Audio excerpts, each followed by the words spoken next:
Remove the printhead from the Intermec PM4i. First, release the magnet from the printhead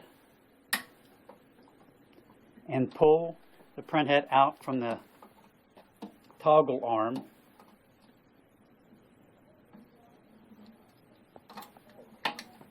And holding the printhead, remove the cables.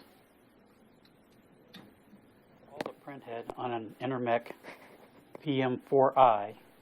Connect all the cables first.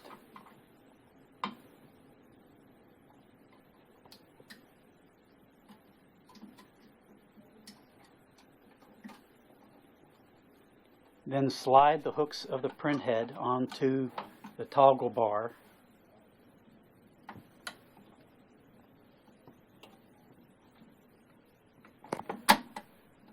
and it must go under this hook.